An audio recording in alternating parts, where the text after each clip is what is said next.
ചപ്പാത്തിക്ക് ഇതിലും ബെറ്ററായിട്ട് ഒരു കൂട്ടില്ലാന്ന് തോന്നിപ്പോകും.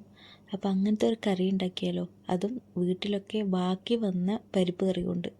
അപ്പോൾ അതിനായിട്ടൊരു പാൻ വെച്ച് ഒരു മീഡിയം സൈസ് ഉള്ളി, ചെറിയ കഷ്ണങ്ങളാക്കി മുറിച്ചെടുത്ത ഉള്ളി ചെറുതായി വഴറ്റി അല്പം ഉപ്പിട്ട് വഴറ്റുക. ഒരു 2-3 പച്ചമുളക്, എരിവിന് ഇഷ്ടം പോലെ. ഇത് ഇത്തിരി എരിവുണ്ടായിരിക്കുന്നതാണ് ടേസ്റ്റ്. ഇപ്പോൾ പരിപ്പ് കറി അധികം എരിവുണ്ടാവില്ലല്ലോ.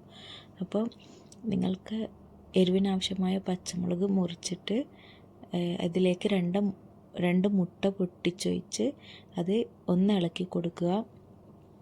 മുട്ട അധികം വേവാൻ മുമ്പേ പരിപ്പ് കറി ഒഴിക്കണം. അല്ലെങ്കിൽ ആദ്യം പരിപ്പ് കറി, ബാക്കി വന്ന പരിപ്പ് കറി ഒഴിച്ചതിന് ശേഷം മുട്ടയിടുക. അല്ലെങ്കിൽ മുട്ട ഒന്ന് ജസ്റ്റ് പൊട്ടിച്ച് ചിക്കിയതിന് ശേഷം ബാക്കി വന്ന പരിപ്പ് കറി ഒഴിച്ച് കൊടുക്കുക. അപ്പോൾ ഇത്തിരി കുരുമുളക് പൊടിയും ബാക്കി വന്ന പരിപ്പും കൂടി ഇട്ട് നന്നായി ഇളക്കി കൊടുക്കുക. കൂട്ട് റെഡിയായി.